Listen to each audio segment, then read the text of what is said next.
बड़ी मुश्किल से मुल्की मईशत ऊपर जाने लगी है, रुपया मुस्तहकम हो रहा है, चीजें सस्ती हो रही हैं। चीजें सस्ती हो रही हैं, कौन सा नशा है भाई? झूठ बोलने के बाद रमजान में भी रोजा नहीं है, जल्दी से पानी पी लो। पानी पीना सादा। 2.25 साल की उसकी कारकर्दगी आपके सामने है। रोजाना झूठ बकते हैं, रोजाना झूठ बोलते हैं इकोनॉमिक रिवाइवल का, और हम नहीं कहते। इंटरनेशनल ऑर्गेनाइजेशन जो है वो रोजाना इनके मुंह के ऊपर चक। खान साहब ने एक और मर्तबा खुल खेलने का मौका दिया है हम सबको, आपको, मुझको, अहले वतन को। कहते हैं कि फ्रांस से ताल्लुकात तोड़ने नुकसान सिर्फ हमें होगा। ओके ठीक है, बड़ी मुश्किल से, अब यहां से गड़बड़ शुरू है, नोट करते जाइए। बड़ी मुश्किल से मुल्की मईशत ऊपर जाने लगी है, रुपया मुस्तहकम हो रहा है, चीजें सस्ती हो रही हैं। कहां रहता है भाई? कौन सी दुनिया में होता है? अर्शे मोहल्ला पे रहता है? कौन सी दुनिया में रहता है? किसी इंसान को आखिरी दफा देखा था पीटीआई वाले यूथियों को, जिनको मैं जो कहता हूं वुजू में नहीं कह सकता, रोजे में नहीं कह सकता, इन गधों के अलावा, अपने उन चमचागिर मिनिस्टरों के अलावा आखिरी दफा किसी आदमी से, माकूल आदमी से कब मिला था भाई मेरे वजीर आजम? चीजें सस्ती हो रही है, कौन सा नशा है भाई? इक्तदार का तो नहीं हो सकता, इक्तदार का भी होता है तो कुछ लिमिट होती है थोड़ी सी।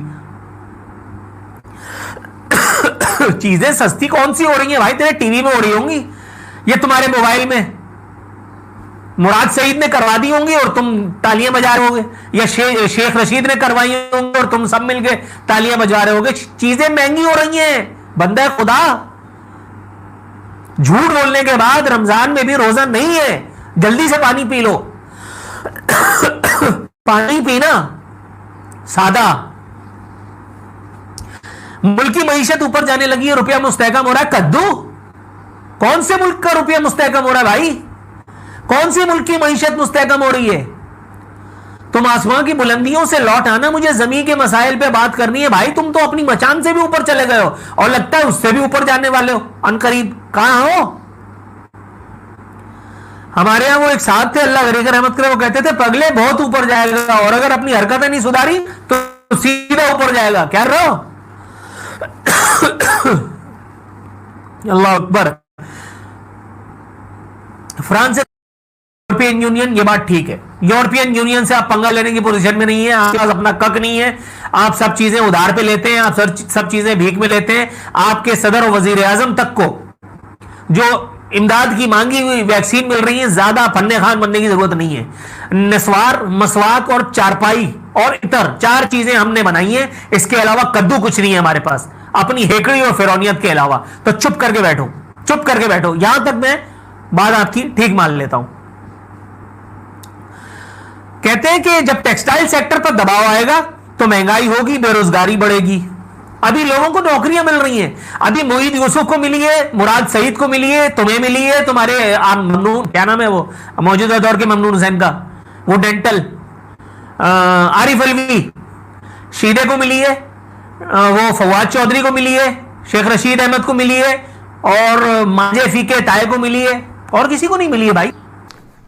जनाब इमरान खान साहब प्राइम मिनिस्टर ऑफ पाकिस्तान ने कौम से खिताब किया, फिर खिताब किया है, और इस खिताब के अंदर उन्होंने हस्बे साबक हस्बे रवायत बोंगियां मारी हैं। पहली बोंगियां, अगर हालात नॉर्मल होते तो उनकी बोंगियों को नज़रअंदाज किया जा सकता था। उसके अंदर उन्होंने झूठ बांधे हैं, और झूठ नंबर 1, झूठ नंबर 2, जिस तरह इन्होंने यूट्यूबर पाले हुए ना, खुशखबरी नंबर 475, खुशखबरी नंबर 845, ठीक है।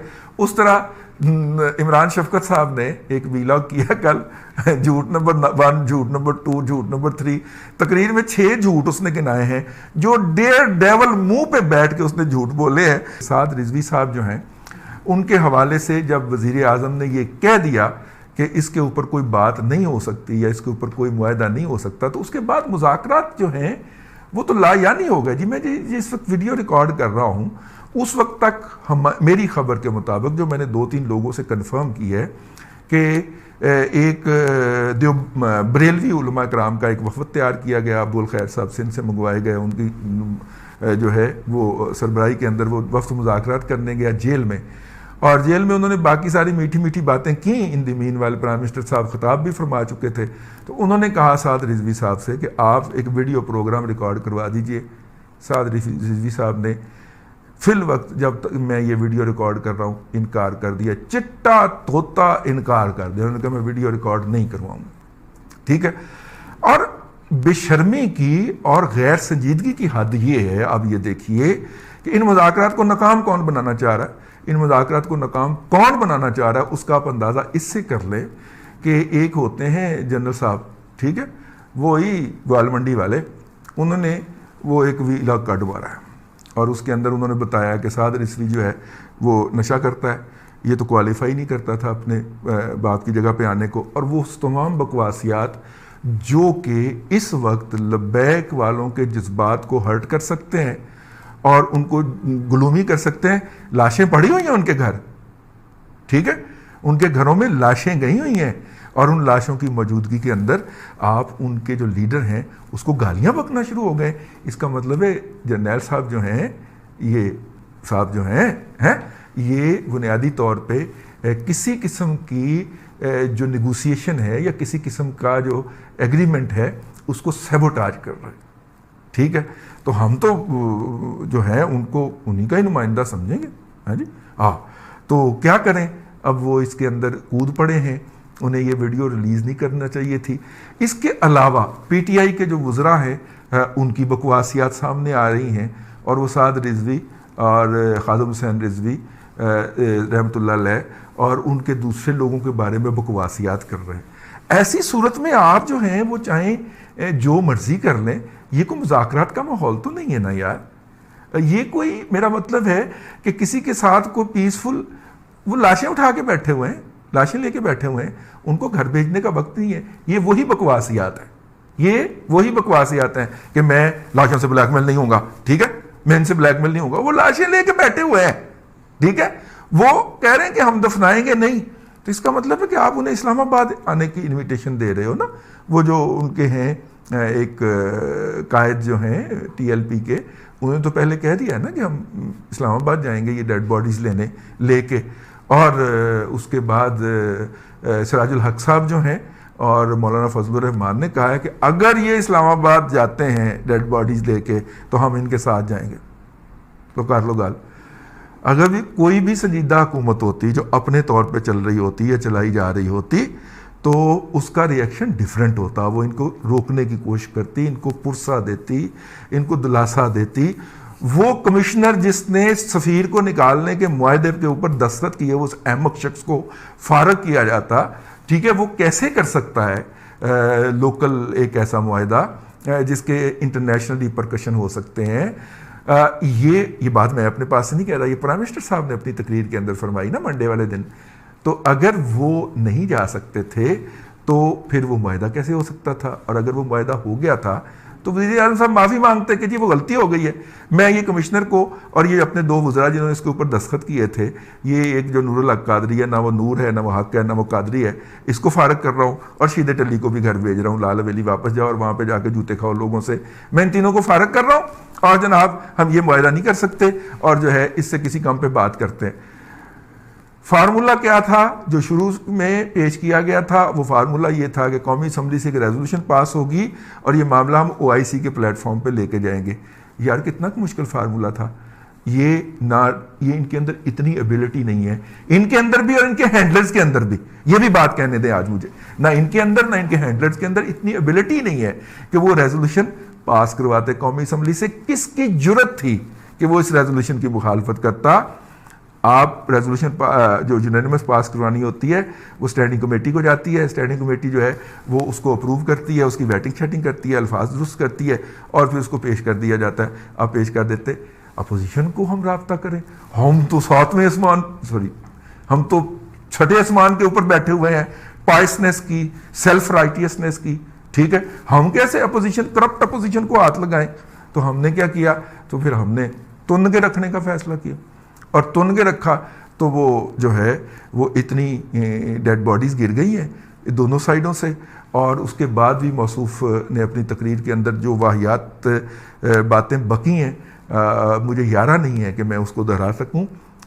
बंदर के हाथ में उस तरह लग गया है, वो ख़ुद को भी ज़ख्मी कर रहा है और इस कौम और मुल्क को भी ज़ख्मी कर रहा है। 3.25 साल की उसकी कारकर्दगी आपके सामने है।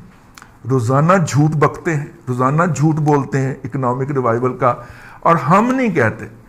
इंटरनेशनल ऑर्गेनाइजेशन जो है वो रोज़ाना इनके मुंह के ऊपर चट्टाक से थप्पड़ मारती, इधर से थप्पड़ पड़ता है, इधर से थप्पड़ पड़ता है, लेकिन ढीठ बहुत है, अव्वल नंबर के ढीठ है। आपको पता है कि आईएमएफ को जिसने सेकंड रिक्वेस्ट भेजी थी, उन्होंने रिक्वेस्ट उठा के इसके मुंह पे मारी है। ये आईएमएफ का जो $6 अरब का पैकेज था ना, उसके बाद फिर कशकोल निकाल के पहुंच गया था, इसने ऐलान किया था कि हम जा रहे हैं, हेडलाइंस लगी थी अखबार की। दूसरी वाली रिक्वेस्ट जो है वो एंटरटेन नहीं हुई, ठीक है। उन्होंने कहा आप तो पहली रिक्वेस्ट, पहली जो हमारा एग्रीमेंट था उसकी कंडीशनैलिटीज के अंदर इतने बड़े मार्जिन से डिफॉल्ट कर रहे हो, तो दूसरा पैकेज किस मुंह से मांगने आए हो। लेकिन हम एहतियातन इस तरह की खबरों को डिस्कस नहीं करते। मीडिया जो है इस मुल्क के अंदर उसने जिंदा रहना है, मीडिया वर्कर्स ने ऑफिस से निकल के घर को जाना है, तो लिहाजा हम इसको इस तरह की बातों को डिस्कस नहीं करते। पाकिस्तान जो है वो वर्ल्ड बैंक ने पाकिस्तान की ग्रोथ जो है उसके हवाले से शदीद शक व शुबे का इजहार किया है। वो बिजनेस रिकॉर्डर जैसा अंग्रेजी का अखबार थोड़ी सी खबर लगाया था, हम उसको भी डिस्कस नहीं करते।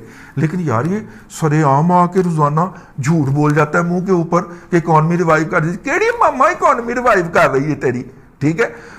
1.25 लाख लोगों का रोजगार खत्म हो गया पिछले 3 साल के अंदर, और आपका इकोनॉमिक सर्वे कह रहा है, आपकी जो फेडरल ब्यूरो ऑफ स्टैटिस्टिक्स है वो कह रही है, हम नहीं कह रहे, ठीक है। इंटरनेशनल जो ऑर्गेनाइजेशन है जिनसे तुम भीख मांगने गए हुए वो कह रहे हैं कि 1 करोड़ 40 लाख लोगों का रोजगार खत्म हो गया इस मईशत में से। जीडीपी हमारा स्क्वीज कर गया 33% तक, ठीक है। और ये कह रहा है इकॉनमी रिवाइव कर रही है, पता नहीं कितने रिवाइव कर रही है, केड़ी रिवाइव कर रही है। आज एक और भी कल डाटा जारी किया हुआ था कि जनाब 30% टेक्सटाइल की एक्सपोर्ट्स बढ़ गई हैं, पता नहीं कितने बढ़ गई हैं, किसी नाल कंपैरिजन घर बैठा है। हो सकता है पिछले महीने बहुत ही बेड़ा गर्क होया होवे तो उहदे मुकाबले च फिगर कट के मारिया होवे। इस तरह की बेवकूफाना हरकतें, सेल्फ डिसेप्टिव मूव्स जो हैं, उसके नतीजे के अंदर मुल्क नहीं चला करते। मुल्क को एक ऐसे डिक्लाइन के ऊपर डाल दिया गया है कि जिससे वो रुकने का नाम नहीं ले रहा, और ये शख्स मुसलसल झूठ बके जा रहा है, बके जा रहा है, बके जा रहा है।